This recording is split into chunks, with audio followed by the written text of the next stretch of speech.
வணக்கம். இது உங்களோட ஆடியோ நூலகம். வழக்கம் போல் சாயந்தரம் 5 மணிக்கு என்னோட ஆடியோ கதையை கேட்க வந்திருக்கிறவங்க எல்லோருக்குமே என்னோட வணக்கங்கள். கதையை சப்ஸ்கிரைப் பண்ணிவிட்டு கேட்ட உங்களுக்கு ரொம்பவே என்னோட மனமார்ந்த நன்றிகள். அதே மாதிரி சப்ஸ்கிரைப் பண்ணலைன்னா தயவுசெய்து சப்ஸ்கிரைப் பண்ணிவிட்டு கேளுங்க. அப்படியே பெல் பட்டனையும் லைக் பட்டனையும் தட்டிடுங்க. அப்போ தான் தினமும் சாயந்தரம் 5 மணிக்கு நான் போடுற வீடியோ உங்களுக்கு நோட்டிஃபிகேஷனில் காட்டும். நோட்டிஃபிகேஷனில் வரணும் அப்படின்னா சப்ஸ்கிரைபும் லைக்கும் பண்ணால் மட்டும்தான் வரும். டெய்லி சாயந்தரம் 5 மணிக்கு. நீங்கள் கேட்க வந்திருக்கிற இந்த காணொளி மனச்சிறையில் நீ அப்படிங்கிற கதையோட ஆரம்பம். சத்தியன் நிமிடத்திற்கு பலமுறை அவளை பார்த்து தனக்குள் பதுக்கி வைக்க, அவளோ சத்தியனை நிமிர்ந்தும் கூட பார்க்கவில்லை. அந்த இளைஞனின் பேச்சுக்கு சிரிப்பதிலேயே இருந்தாள். சத்தியனின் சீட்டிற்கு கீழே யாரோ நெருப்பை பற்ற வைத்தது போல வெந்து போக ஆரம்பித்தான். எழுந்து போய் அவளை இழுத்து அணைத்து சுழிச்சு பேசி சிரிக்கிற அந்த உதடுகளை, இல்லை இல்லை அது வேண்டாம், இழுத்து 4 அறை விட்டா என்ன? சத்தியனால் கட்டுப்படுத்தவே முடியவில்லை. அவள் அந்த இளைஞனுடன் பேசுவதை கூட தாங்கலாம், ஆனால் திரும்பி கூட பார்க்கவில்லையே. நெஞ்சம் சிறு குழந்தையைப் போல சுணுங்கியது. மாரியும் பழனியும் மாதவியை விட்டு அப்படி இப்படி நகரவில்லை. சர்வர்களை ஒதுக்கிவிட்டு அவர்களின் கையாலேயே பரிமாறினார்கள். மாதவி அவர்களிடம் மட்டும் இயல்பாக பேசினாள். எதிரில் இருந்தவனுக்கு அவர்களை அறிமுகம் செய்து வைத்தாள். மாறி அந்த இளைஞனிடம் சிரித்து பேசி ஏதோ விசாரிக்க சத்தியனுக்கு கடுப்பாக இருந்தது. அப்பா அம்மா மீது கோபம் கூட வந்தது. இவங்க கூட நான் இங்கு இருக்கிறதே அவகிட்ட சொல்லலையே. எரிச்சலுடன் பார்வையை திருப்பினான். எல்லோரும் சாப்பிட்டு முடியும் வரை கூட மாதவி இவனை பார்க்கவில்லை. கோபத்தில் கொந்தளிக்கும் மனதை அடக்க வழியின்றி அமர்ந்திருந்தான் சத்தியன். சாப்பிட்டு விட்டு எல்லோரும் வெளியேற மாதவி இறுதியாக வந்தாள். சத்தியன் இருக்கும் கேஷ் கவுண்டர் அருகே வந்தவள் நின்று திரும்பினாள். சத்தியனின் இதயம் படபடவென்று அடித்து கொண்டது. பக்கத்தில் வந்த இளைஞனிடம், தருண் 10 ரூபாய் இருந்தா கூட என்று கேட்க, அந்த தருண் 10 ரூபாயை எடுத்து மாதவியிடம் கொடுத்தான். பணத்தை வாங்கி சுருட்டி மடித்தவள் சத்தியனின் மேஜையிலிருந்து ஊனமுற்றோர் உதவி உண்டியலில் போட்டுவிட்டு அலட்சியமாக திரும்பிச் சென்றாள். ஆத்திரத்தில் சத்தியன் எழுந்தே விட்டான். ஒரு வார்த்தை கூட பேசணும்னு தோணலையா? நான் அப்படி என்னடி பண்ணேன்? குமுறிய இதயம் மெல்ல கசிய ஆரம்பிக்க, எதுவுமே பேசாமல் கேஷிலிருந்து எழுந்து வீட்டிற்கு சென்று விட்டான். மாரியும் பழனியும் நொந்து போய் நடந்து செல்லும் மகனை பார்த்தார்களே தவிர கவலைப்படவில்லை. இருவரும் ஒருவரையொருவர் பார்த்து கொண்டனர். வீட்டிற்கு வந்த சத்தியன் காதலி உதாசீனப்படுத்திய டீனேஜ் பையன் போல படுக்கையில் விழுந்து புரண்டான். ஒரு வார்த்தை கூட பேசலையே. எப்படி இருக்கேனாவது கேட்டிருக்கலாமே. விதும்பியது மனது. எவ்வளவு நேரம் படுத்திருந்தானோ தெரியவில்லை. வெளியே கோவிலில் மைக் செட் அலறியதும் எழுந்து அமர்ந்தான். இன்னும் சற்று நேரத்தில் அவனுடைய மாதவி பாடப்போகிறாளே. பாத்ரூம் சென்று முகம் கழுவி விட்டு வந்தான். ஹோட்டலில் வேலை செய்யும் சாந்தி சத்தியனுக்கான உணவை எடுத்து வந்து வைக்க, அக்கா சாப்பாடு வேண்டா, பால் மட்டும் 1 கப் கொண்டு வாங்க என்று சொல்லவும் சாந்தி அவனை கவலையுடன் பார்த்துவிட்டு சாப்பாட்டை திரும்ப எடுத்துச் சென்றாள். சற்று நேரத்தில் பால் வர வாங்கி குடித்துவிட்டு, பாட்டு கச்சேரி பார்க்க போகிறேன், அம்மாட்ட சொல்லிடுங்கக்கா என்று கூறிவிட்டு வெளியேறி கிளம்பினான். கோயிலை நெருங்கும் போதே இவனை அடையாளம் கண்டு கொண்ட சுப்பு கூட்டத்துக்குள் புகுந்து வேகமாக வந்து சத்தியனின் கையை பற்றி கொண்டு, அண்ணே உங்களுக்கு மேடைக்கு பக்கத்திலே சேர் போட்டு வச்சிருக்கேன், வாங்கண்ணே என்று அழைத்துச் சென்றான்.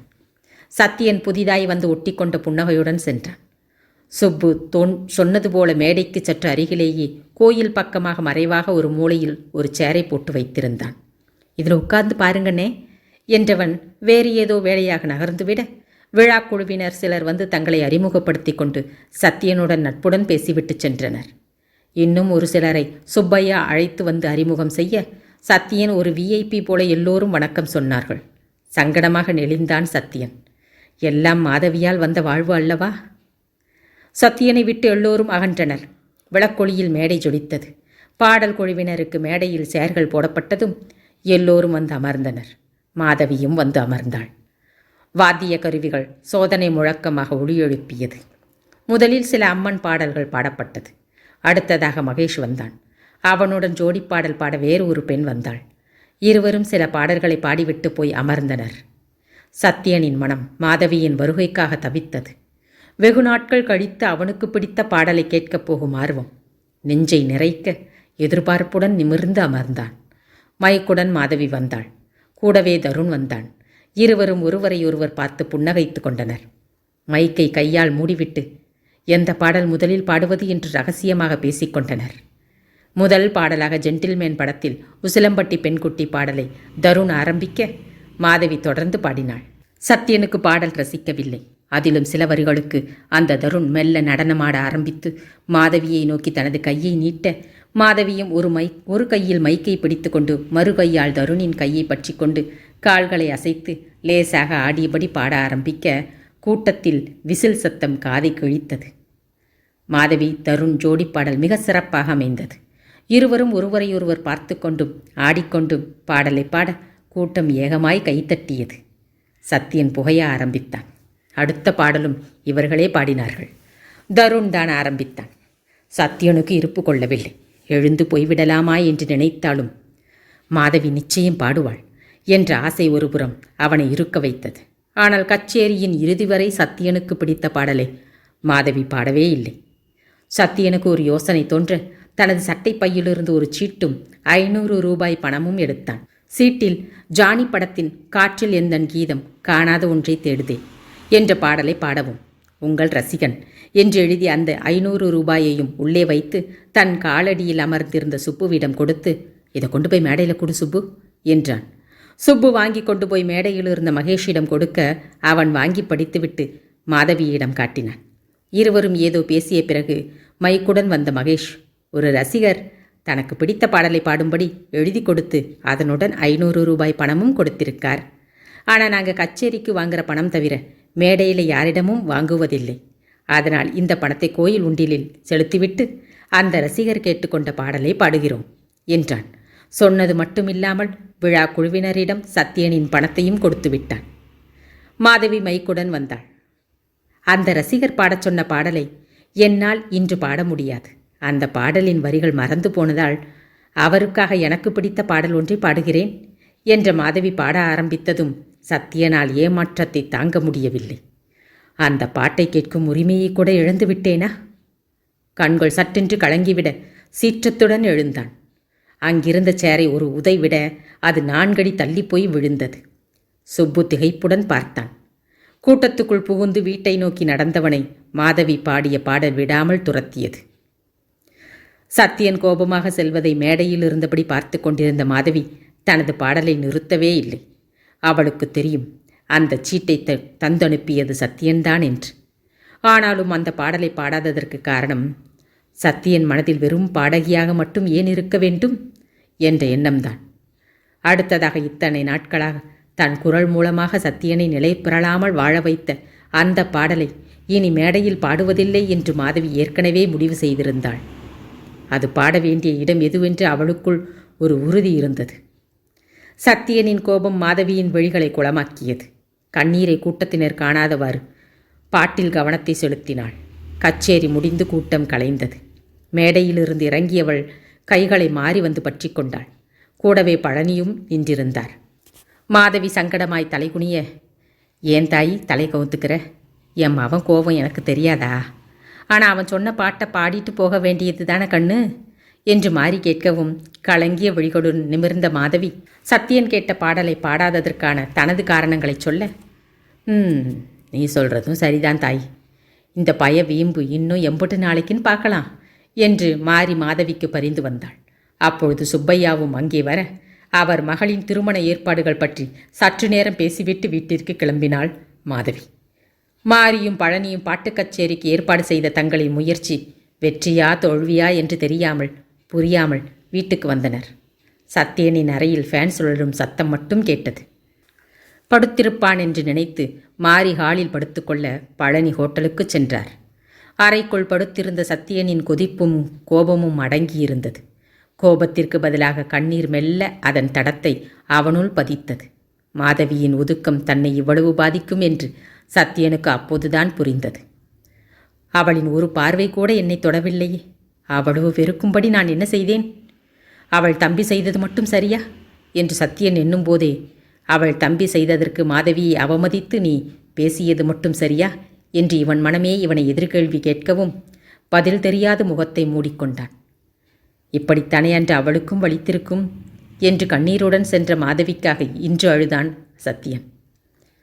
அவன் இதயம் சிந்தனைகளில் சிக்கி சிதைந்தாலும் தூக்கம் என்னவோ சிதையாமல் வந்தது. ஹோட்டல் நடத்துவது ஒன்றும் அவ்வளவு சுலபமான வேலையில்லையே. அத்தனையும் உழைப்பு. அந்த உழைப்பு கொடுத்த இறுக்கத்தில் மாதவியின் நினைவுகளையும் மீறி உறக்கம் வந்தது. மறுநாள் காலை எழுந்தவனுக்கு முதல் நாள் துன்பத்தின் தாக்கம் சிறிதும் குறையவில்லை. தெளிவில்லாத முகத்துடனேயே ஹோட்டலுக்கு போனான். மதியம் சுமார் 3 மணிக்கு சுப்பையாவும் அவர் மனைவியும் மகளின் திருமண பத்திரிகையை எடுத்துக்கொண்டு ஹோட்டலுக்கு வந்தார்கள். மதிய உணவு வேலை முடிந்து போனதால் ஹோட்டலில் யாரும் இல்லை. மாரியும் பழனியும் மகிழ்ச்சியுடன் அவர்களை வரவேற்று உபசரிக்க சத்தியனும் வந்து நட்புடன் சுப்பையாவின் கைகளை பற்றி கொண்டான். கல்யாண சம்பந்தமான பேச்சில் சிறிது நேரம் சென்றது. பிறகு ஒரு தட்டில் பழம், பாக்கு வெத்தலையுடன் பத்திரிகையை வைத்து மாரி பழனியிடம் கொடுக்க இவர்கள் வாங்கி கொண்டனர். பொள்ளாச்சியில் கல்யாணம். நம்ம ஆளுங்க எல்லோரும் போகிறதுக்கு ஒரு பஸ்ஸும் 2 வேனும் ஏற்பாடு செஞ்சுருக்கேன்.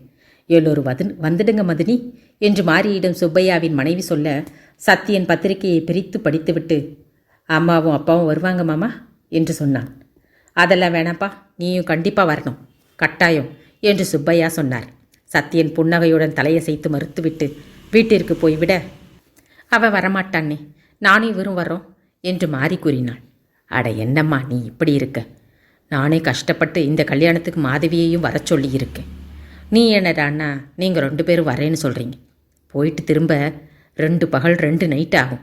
கிடச்ச நேரத்தில் அதுங்க ஒன்றுக்கொன்று எதையாவது பேசி ஏதாவது ஒரு முடிவுக்கு வரும்னு நான் பார்க்குறேன். நீங்கள் 2 பேரும் அதை கெடுத்துடுவீங்க போல இருக்கே.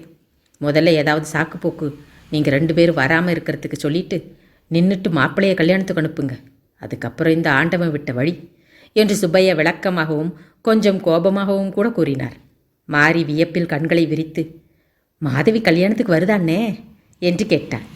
ஆமாம்மா, என் மகளே நேரில் போய் மாதவியை கூப்பிட்டு இருக்கு. நானும் என் சம்சாரமும் மாதவியோட அப்பா அம்மாவை நேரில் பார்த்து பத்திரிக்கை கொடுத்துட்டு வந்திருக்கோம். அதனால் நிச்சயம் மாதவி வரும். இன்றைக்கி காலையில் ஃபோன் பண்ணி கேட்டப்போ கூட வரேன்னு சொல்லியிருக்குமா என்றார். அப்போ நீ போய் கல்யாண வேலையை பாருனே. நாங்கள் கல்யாணத்திற்கு வரல, இங்கே இருந்து கடையை பார்த்துக்கிறோம். சத்தியந்தான் கல்யாணத்துக்கு வருவான் என்று மாறி உறுதியுடன் கூறி அவர்களை அனுப்பி வைத்தாள். சத்தியனும் மாதவியும் இணைய வேண்டும் என்று எல்லோரும் அவரவர் இடத்திலிருந்தபடியே ஏதேதோ செய்ய, சத்தியன் விசாலத்திற்கு கொடுத்த வாக்கை மட்டுமே எண்ணி தன் காதலை புதைத்து வைக்க பார்த்தான். ஆனால் ஒவ்வொரு முறையும் புதைத்த சில நிமிடங்களிலேயே பிரம்மாண்டமாக வளர்ந்து நின்றது அவன் காதல். அத்தியாயம் 17. பாத்ரூமில் கலைச்செல்வி குளித்து கொண்டிருக்க ஹாம்சன் பாத்ரூம் வாசலில் நின்று, ஏய் சீக்கிரமாக வாயேண்டி, எனக்கு நேரமாயிடுத்து என்று கத்தி கொண்டிருந்தான். காலை 8:20. ஹம்சன் எழுந்து குளித்து காஃபி போட்டு உணவையும் தயாரித்து விட்டு வேலைக்கு போக ரெடியாக இருந்தான். கலைச்செல்வி வழக்கம் போல 8 மணிக்கு எழுந்து சோம்பல் முறித்தபடி, மன்னிச்சுக்கோ இன்னைக்கும் அசந்து தூங்கிட்டேன் என்று அசடு வழிந்தபடி காஃபியை குடித்துவிட்டு பாத்ரூமுக்குள் புகுந்து கொண்டாள். இவர்களின் இந்த 10 நாள் வாழ்க்கையில் கலை கொஞ்சம் தன்னை மாற்றிக்கொண்டிருந்தாள். அதாவது ஹம்சனின் வேண்டுகோளை ஏற்றுக்கொண்டு குளித்துவிட்டு சாப்பிடுவது. அதுவும் பெருங்காயமும் ஜீரகமும் தூக்கலாக இருக்கும் ஹம்சனின் சமையலை குறை சொல்லாமல் சாப்பிடுவது. தனது உடைகளை ஹம்சன் துவைத்து கொடுத்தாலும் மனிதாபிமானம் கருதி தானே காய வைத்து மடித்து கொள்வது. இரவில் அசைவம் இல்லாமல் உணவு இறங்காமல் அவஸ்தைப்பட்டாலும் அதை ஹம்சன் காணாமல் மறைப்பது. முக்கியமாக அவனின் வேண்டுகோளை ஏற்று தினமும் குளிப்பது என்று கொஞ்சம் மாறியிருந்தாள். ஹம்சனும் கொஞ்சம் மாறியிருந்தான். முகம் கழுவாமல் காஃபி குடிக்கும் கலையை திட்டுவதில்லை.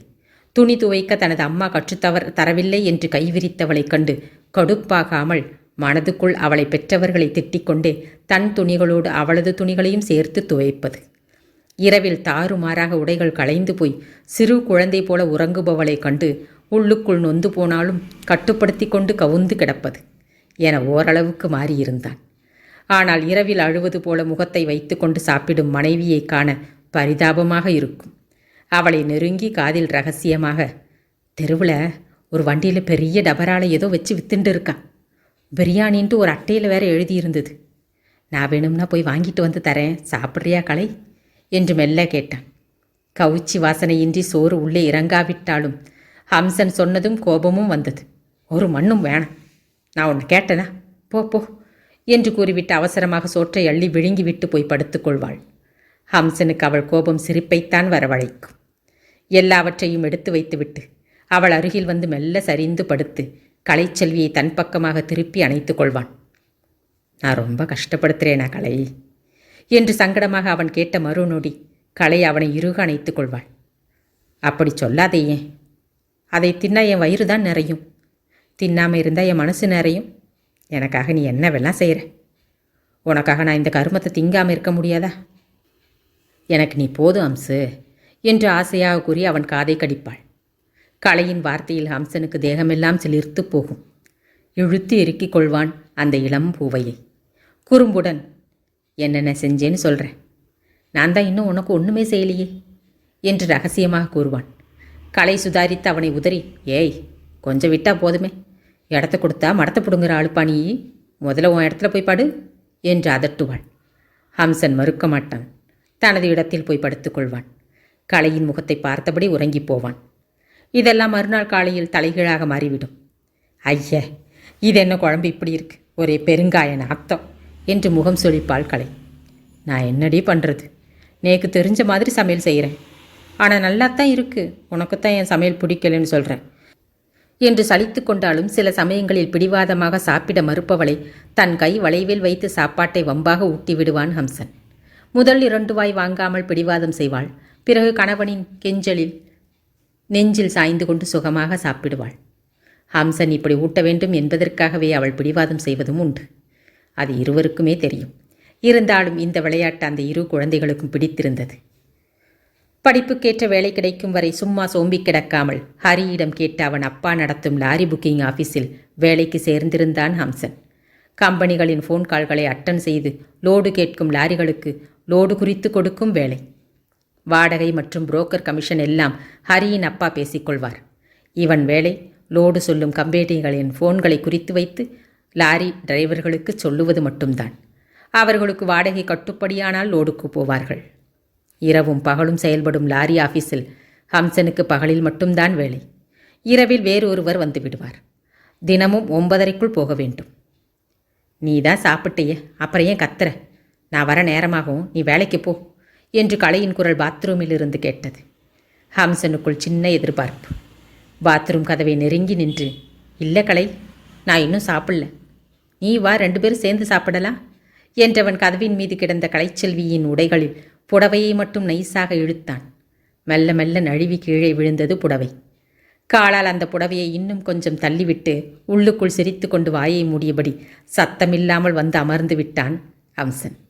சற்று நேரத்தில் பாத்ரூம் கதவு திறந்து தலையை நீட்டிய கலை புடவையை எடுக்க கை நீட்டி முடியாமல் போக, ஒய் அந்த சேலையை கொஞ்சம் எடுத்துக்கூட என்று சொன்னாள். நான் தானே இருக்கேன், வெளியே வந்து எடுத்துக்கோயேன் என்று அலட்சியமாக கூறியவனை முறைத்த கலை, ஐய எனக்கு என்ன பயமா என்றபடி கதவை திறந்து கொண்டு வெளியே வந்தாள். பாவாடை ரவிக்கையுடன் அசால்ட்டாக வெளியே வந்தவள் குனிந்து புடவையை எடுப்பதற்குள் ஹம்சன் வேகமாக காலால் அந்த புடவையை தள்ளி தன்னருகே கொண்டு வந்து கையில் எடுத்து நெஞ்சோடு வைத்து கொண்டான். ஓய், இதென்ன விளையாட்டு, ஒழுங்கா சேலையை கொடு ஹம்சு என்று கலை மிரட்டலாக கேட்கவும் புடவையை அணைத்து மல்லாந்து விழுந்த ஹம்சன் பார்வையால் அவளை பருகியபடி, முடியாது, நீயே வந்து எடுத்துக்கோ. ஐயாவுக்கு உதவேணும் போல இருக்கு என்று வேகமாக ஹம்சனை நெருங்கியவள் சட்டென்று நின்று மார்புக்கு குறுக்கே கைகளால் தடை போட்டு வெக்கமாக சுவர் பக்கம் திரும்பி, இங்கே பாரு ஹம்சு, விளையாடாமல் சேலையை கொடுத்துடு என்று கெஞ்சினாள். ஹம்சன் மெல்ல உருண்டு கலையின் காலருகே வந்தான். குளித்த நீர் சொட்டும் பாதம். அந்த 2 ஈர பாதங்களிலும் 2 முத்தத்தை இலவசமாக வைத்தான். ஹம்சு, என்ன பண்ணுற, தள்ளிப்போயே? கலையின் குரலில் காதல் உருகி வழிந்தது.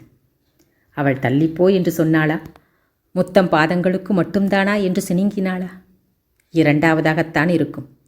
தாகம் எடுத்த ஹம்சனின் உதடுகள் அவள் காலில் வழியும் நீரோடையை தேடி ஓடியது. கலையால் அந்த சிறு உணர்ச்சி போராட்டத்தை தாங்க முடியவில்லை. சட்டென்று மண்டியிட்டு அமர்ந்து முன்புறமாக கவிழ்ந்து முகத்தை மூடிக்கொண்டாள். அவன் மூச்சுப்பட்டு சட்டென்று சிலித்தாள் கலை. மடிந்த கால்கள் பலமின்றி பின்னால் இழுத்து கொள்ள கவிழ்ந்தாற்போல தரையில் விழுந்தாள். பார்வையால் அவளுக்கு தீமூட்டிய ஹம்சன் ஆழமான காதலும் அடங்கா காமமும் சேர்ந்து அவனது இயல்பை மாற்றி அமைக்க மெல்ல அவள் மீது கவிழ்ந்தான். இளமையின் வேகத்தில் சீறி பாய்ந்தது இருவரின் உணர்ச்சிகளும். இவர்கள் ஒரு முடிவு செய்திருக்க அவர்களின் இளமை வேறு முடிவு செய்து கொண்டது. காதலை அடக்கி வைக்கலாம், பொங்கும் காமத்தை அடக்கி வைக்க முடியுமா? மாதவிக்காக, சத்தியனுக்காக நாங்கள் விலகியிருக்கிறோம் என்று முடிவு செய்தது அவர்களின் இதயம். முடியாது, முடித்துவிடு என்று உத்தரவிட்டது இவர்களின் இளமை. காமத்தின் முன்பு இதயத்தை விட இளமை வலுவானது. உணர்ச்சியை அடக்கி நாங்கள் விரதமிருக்கிறோம் என்றால் அது அவர்களின் இயல்பை தொலைப்பது போல அல்லவா? இந்த இடத்தில் அடக்கிய உணர்ச்சிகளை இளமை வென்றாக வேண்டும். இதுதான் இயல்பு. பக்குவப்படாத வயதின் இளமை தேடல் இது. இதை மூடி வைத்தால் வெடித்தல்லவா போய்விடும். பார்வையால் பசியாரும் வித்தை தெரியாத சின்னஞ்சிறு அரும்பான இவர்களின் காதல் காமத்தின் உதவியோடு காதலை ஆழப்படுத்தி கொண்டது. கலைச்செல்வி ஹம்சனின் நெஞ்சுக்குள் புகுந்து விடுபவள் போல புதைந்தாள். மனைவியின் முகம் பற்றி நிமிர்த்திய ஹம்சன் அவள் கண்களோடு தன் கண்களை கலந்து காதல் ரசம் சொட்ட, இன்னும் வெட்கமா என்று சிரித்தான். நடந்த சம்பவத்திலிருந்து மீண்டு வர முடியாதவனாக அப்படியே படுத்து கிடந்தவன் கண்கள் மூடி கிடந்தாலும் சந்தோஷத்தின் மிச்சங்கள் அவன் முகத்தில். பக்கத்தில் கிடந்த கலைச்செல்வி திரும்பி அவனை பார்த்துவிட்டு மெல்லியதோர் வெட்கப் புன்னகையுடன் விலகி எழுந்து செல்ல ஹம்சன் கண் விழித்து பார்த்தான். மாதவி, சத்தியன் இருவருக்காகவும் எடுத்திருந்த முடிவை 10 நாட்கள் கூட காப்பாற்ற முடியாத நிலை. சிறிது கூட வருத்தம் தரவில்லை. என் மனைவியைத்தானே நான் சுகித்தேன் என்ற நிமிர்வு வந்தது. தனக்குள் இப்படி ஒரு ஆர்வமும் வேகமும் இருந்ததை எண்ணி முகத்தில் ஒரு புன்னகை ஓடியது. சற்று முன் நடந்ததை நினைத்தபோது உடல் மீண்டும் உருக்கியது. மல்லாந்து படுத்திருந்தவன் புரண்டு கவிழ்ந்தான். வேலைக்கு போகணும், மணி ஆயிடுத்து. எழுந்திருக்க மனம் வரவில்லை. இளம் மனைவியை அணைத்து கொண்டு இன்னும் கிடக்க வேண்டும் போல இருந்தது. அவசரமாக தனது மொபைலை எடுத்து ஹரியின் அப்பா நம்பருக்கு கால் செய்து காத்திருந்தான். எதிர்முனையில் எடுத்ததும், அங்கிள், நான் ஹம்சன் பேசுகிறேன். இன்னைக்கு ஆஃபீஸ் வர கொஞ்சம் லேட்டாக அங்கிள் என்றான். இல்லை அங்கிள், 2 பேரும் நல்லா தான் இருக்கோம், கொஞ்சம் பர்சனல் ஒர்க் என்று சங்கடமாய் இழுக்க எதிர்முனையில் என்ன புரிந்ததோ, சரி தேங்க்ஸ் அங்கிள் என்று கூறிவிட்டு செல்லை அணைத்து வைத்தான். சிறு கூச்சலுடன் உற்சாகமாய் கலையிடம் வந்தான். கலைச்செல்வி ஏனோ ஹம்சனின் முகம் பார்க்கவே வெட்கப்பட்டவளாக நிலம் பார்த்து நடந்தாள். ஹம்சன் அவள் முகத்தை தவிர வேறு எதையுமே பார்க்கவில்லை. நிலவும் இரவும் இல்லாத இந்த உறவு அவர்களின் காதலை வலுவாக்கி தாம்பத்தியத்தின் இரகசியத்தின் முதல் கதவை திறந்து விட்டிருந்தது. நிலவை சலவை செய்தது போல பளிச்சென்று மாறிவிட்டது அவர்களின் காதல். இருவரும் பேச்சால் காதலை வளர்க்காமல் பார்வையால் உரசியபடி சாப்பிட்டார்கள். ஹம்சன் வேலைக்கு கிளம்பினான். கதவு வரை வந்தவளை கட்டி அணைத்து கர்வத்தோடு உதடு கவ்வினான்.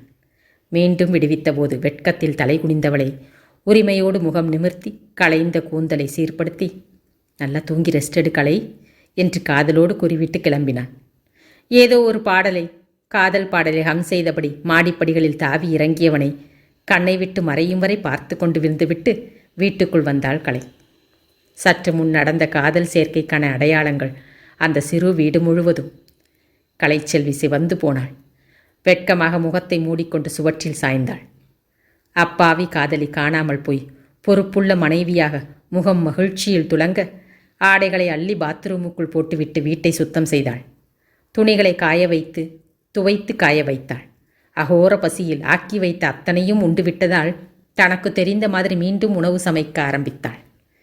எவ்வளவு வேலைகள் செய்தாலும் ஹம்சனின் தீண்டல்களின் ஞாபகம் அவளை அடிக்கடி வெட்கத்தில் கால் விரல் நகங்களை பார்க்க வைத்தது. ஒன்றும் தெரியாத பச்சை புள்ள மாதிரி இருந்துக்கிட்டு இப்பொன்னா என்னன்னா பண்ணுது பாரு என்று தன் காதல் கணவனுக்கு சர்டிஃபிகேட் வேறு கொடுத்தாள். ஆஃபீஸுக்கு வந்த ஹம்சனுக்கும் அதே நிலை. கலையும் அவனும் பல வருடங்களாக உறவாடி ஒன்று சேர்ந்தது போல ஒரு கர்வம், நிமிர்வு. உற்சாகமாக வழி நெடுகிலும் பாடிக்கொண்டே வந்தான். ஆஃபீஸில் வந்து அமர்ந்தவனை பார்த்து மற்ற ஊழியர்கள், என்ன ஹம்சா, மூஞ்சில் பல்ப் எரியுது என்று கேட்ட பிறகுதான் கொஞ்சம் இயல்பு நிலைக்கு வந்தான். மதுரை புறநகர் பகுதியில் இருக்கும் ஒரு பேப்பர் மில்லில் லோடு ஏற்ற 3 லாரிகள் தேவை என்று ஃபோன் வந்ததும் 3 லாரிகளுடன் லோடு சொல்லிவிட்டு அதற்கான கமிஷனை வாங்கி வருமாறு ஹம்சனையும் அனுப்பி வைத்தார் ஹரியின் அப்பா. சரி என்று லாரிகளுக்கு பின்னால் பைக்கில் கிளம்பினான் ஹம்சன். வண்டிகளை லோடு ஏற்ற விட்டுவிட்டு பேப்பர் மில்லின் அதிகாரியிடம் ட்ரிப் சீட்டில் கையெழுத்து வாங்குவதற்காக மில்லுக்குள் சென்ற ஹம்சன் அதிகாரியிடம் கையெழுத்து வாங்கி கொண்டு திரும்பினான். அப்பொழுது, டேய் ஹம்சா என்ற குரல் அழைக்க அப்படியே நின்றான். அழைத்தது அவனுடைய அண்ணன் ஸ்ரீனிவாசனின் குரல். இத்தனை வருடத்திற்கு பிறகும் அண்ணனின் குரலை அடையாளம் காண முடிந்தது. வேகமாய் திரும்பியவனின் அருகில் வந்துவிட்டிருந்தான் ஸ்ரீனிவாசன். திகைப்புடன், அண்ணா இங்கேயா இருக்க என்றவனின் கையை பற்றி கொண்டான் சீனு. நீ எப்படிடா இருக்க? ஆத்துல எல்லோரும் சௌக்கியமாக இருக்காளா என்று கேட்கும் பொழுதே சீனுவின் குரல் தழுதழுத்தது. ஹம்சனால் பேச முடியவில்லை. அண்ணனை பார்த்ததை இன்னும் நம்ப முடியாதவன் போல திகைப்புடன் அப்படியே நின்றிருந்தான். என்னடா ஹம்சா, என்னண்ட பேச மாட்டியா என்று சீனு துயரத்துடன் கேட்டதும் சட்டென்று சுதாரித்து, அண்ணா எப்படின்னா இருக்க என்று சகோதரனை அணைத்து கொண்டான். சற்று நேரம் வரை சகோதரர்களால் பேச முடியவில்லை. கண்ணீருடன் கைகளை பற்றி கொண்டு அப்படியே நின்றிருந்தனர். அலுவலகத்தில் ஒரு சிலர் வேடிக்கை பார்க்க ஆரம்பித்ததும் தம்பியை தோளோடு அணைத்து, என்னோட தம்பி பேரு ஹம்சவரதன் என்று அறிமுகம் செய்துவிட்டு, வா ஹம்சா, கேன்டீன் போய் பேசலாம்டா என்று அழைத்து கொண்டு போனான். கூட்டமில்லாத கேன்டீனில் ஓரமாக போய் அமர்ந்தனர் இருவரும். சீனு 2 காஃபி ஆர்டர் செய்துவிட்டு தம்பியிடம் திரும்பினான். எப்படிடா இருக்க? காலேஜ் முடிஞ்சுடுத்தா? ஆத்துல எல்லோரும் எப்படி இருக்காடா என்று அடுத்தடுத்து கேள்விகள் கேட்கவும் ஹம்சன் சந்தோஷமாக சிரித்து, நான் நல்லா இருக்கேன்னா, காலேஜ் முடிஞ்சுடுத்து வேலைக்கு ட்ரை பண்ணிட்டு இருக்கேன். அதுவரை லாரி ஆஃபீஸில் கிளர்க்காக ஒர்க் பண்ணுறேன்னா என்று தன்னை பற்றிய தகவலை சொன்னவன் சங்கடமாக தலை குனிந்து, ஆற்றுல எல்லோரும் நல்லாத்தான் இருக்காள்னு தெரியும்னா, நான் போய் பார்க்கல. மாதவி அக்கா என்னை வரக்கூடாதுன்னு சொல்லிட்டா என்றவனின் குரல் இறுதி வார்த்தைக்கு தடுமாறியது. சீனு தம்பியை கூர்மையுடன் பார்த்து, மாதவி ஏன் உன்னை வரக்கூடாதுன்னு சொன்னா என்று கேட்டான். கலங்கிய கண்களுடன் நிமிர்ந்த ஹம்சன், நான் யாருக்கும் தெரியாமல் கல்யாணம் செய்துண்டேன்.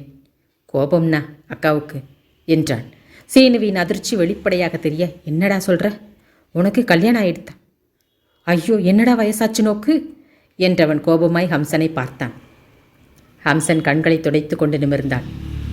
ஆமாண்ணா, கல்யாணம் ஆயிடுத்து. காதலிச்சவளையே கைப்பிடிச்சேன், என் அண்ணாவை போல என்று நிமிருடன் கூறினான்.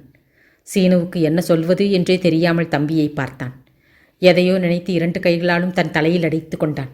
ஐயோ, ஆண் பிள்ளையா நீ இருக்கேங்கிற தைரியத்தில் தானேடா நான் எல்லாத்தையும் விட்டுட்டு வந்தேன். இப்போ நீயும் இப்படி பண்ணிட்டியேடா. அப்பாவும் அம்மாவும் என்ன பாடுபடுறாங்கன்னு தெரியலையே என்று கண்ணீருடன் கூறிய சகோதரனின் கைகளை பற்றிய ஹம்சன், நீ வருந்தாத அண்ணா, எனக்கு வேறு வழி தெரியலண்ணா. நான் கல்யாணம் செய்துண்டாதான் அக்காவுக்கு கல்யாணம் நடக்குங்கிற மாதிரி நிலை. வேறு எதுவுமே செய்ய முடியாத இக்கட்டில் எனக்கு கல்யாணத்தை தவிர வேறு வழி தெரியலண்ணா என்று ஹம்சன் சுருக்கமாக தனது நிலையை சொன்னான். புரியாமல் பார்த்தான் சீனு. என்னடா சொல்கிற? உனக்கு கல்யாணம் ஆனாத்தான் மாதவிக்கு நடக்கும்னு நிலைமையா என்று குழப்பமாக கேட்டான். ஆமண்ணா என்ற ஹம்சன் நடந்தவற்றை ஒன்று விடாமல் தனது அண்ணனிடம் ஒப்பிக்க ஆரம்பித்தான். சத்தியன் ஜெயிலுக்கு போன விவரம், மாதவி சென்று சத்தியனை சந்தித்தது, அவர்களுக்குள் இருக்கும் நேசம், சத்தியன் மாதவியை மறுத்து மாமன் மகளை திருமணம் செய்ய முடிவு செய்தது.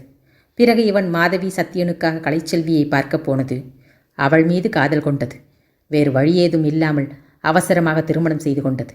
பிறகு நடந்த பிரச்சனைகள் எல்லாம் என எல்லாவற்றையும் கூறினான். தம்பி கூறியதை கேட்ட சீனு தலையில் கை வைத்து கொண்டு அமர்ந்து விட்டான். நான் தான் வேத்து மதத்து பொண்ணை கல்யாணம் செய்துண்டு அவங்க தலையில் கல்லை தூக்கி போட்டுட்டு வந்துட்டேன்னு நினச்சேன். நீயும் அதையே பண்ணிட்டியே ஹம்சா. ஆனால் உன் மனைவி இந்து பெண் என்றவரை கொஞ்சம் நிம்மதி என்றவன் துயரம் தோய்ந்த முகத்தோடு, 2 ஆண் பிள்ளைகளை பெத்தும் அவங்களுக்கு நாம் நிம்மதி கொடுக்கலையே. நீ பரவாயில்லை, மாதவிக்காக இதை செய்திருக்க.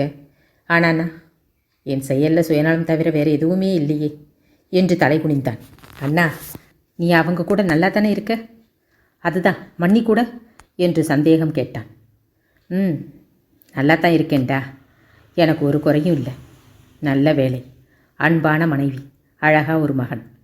ஆனால் என்கிட்டிருந்து எதையும் வாங்கிக்காத அப்பா அம்மாவை நினச்சித்தான் வேதனையாக இருக்கு என்றவனின் கண்கள் கலங்கி இருந்தது. ஹம்சனுக்கு என்ன சொல்வது என்று புரியவில்லை. சீனுவுக்கு ஆறுதல் கூறவோ அறிவுரை கூறவோ தற்போது தனக்கும் தகுதியில்லை என்று தெரியும். அமைதியாக அமர்ந்திருந்தான். இருவருக்கும் காஃபி வந்தது. சீனு தம்பியிடம் ஒரு கப் எடுத்து கொடுத்தான்.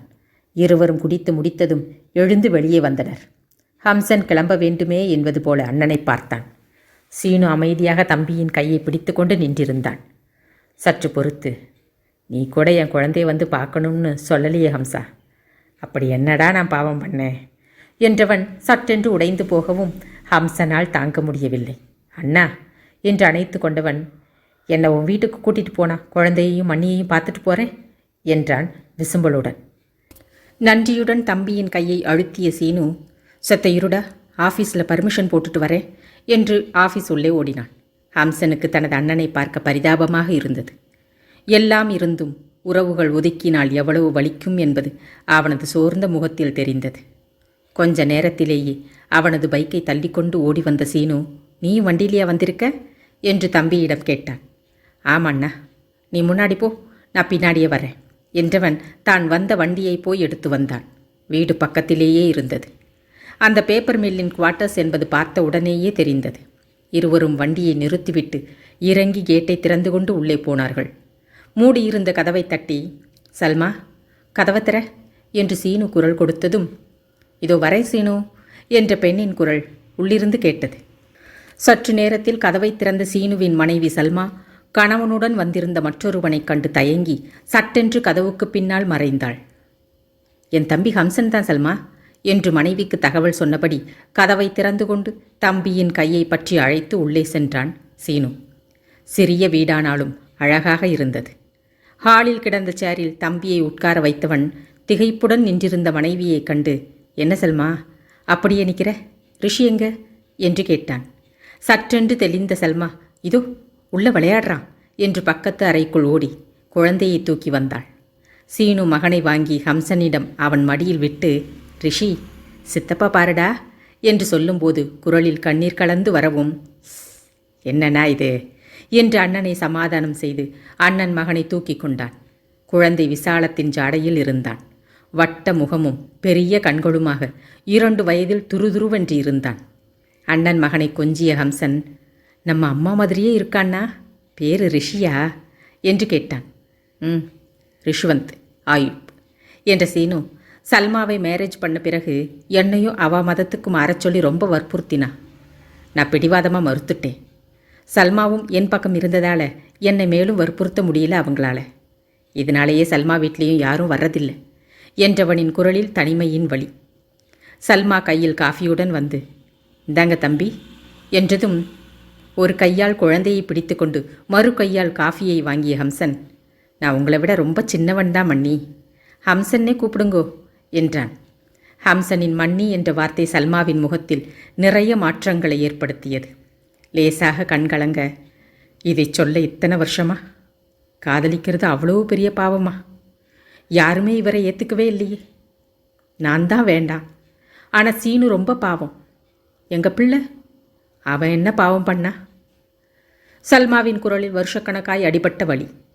ஹம்சனால் பேச முடியவில்லை. மன்னிச்சுக்கோங்க மன்னி என்று மட்டும் சொன்னான்.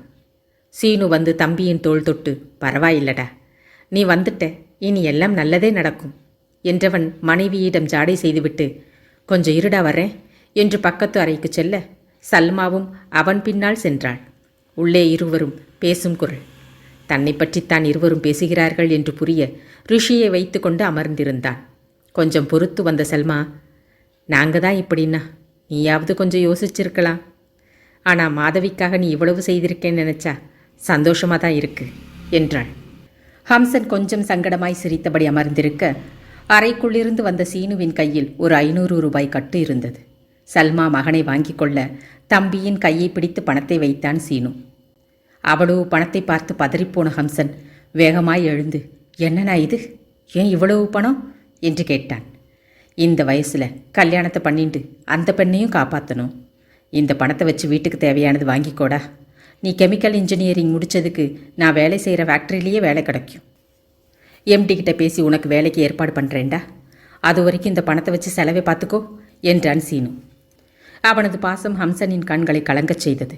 ஆனாலும், அண்ணா என்னை தப்பாக நினைக்காத, யார் உதவியும் இல்லாமல் சுயமாக வாழணும்னு நினைக்கிறேன். அக்காவை தவிர யார்கிட்டையும் கையேந்த மாட்டேன் என்றான் உறுதியுடன். ஹம்சன் சொன்னதை கேட்ட சீனு துடித்து போனான்.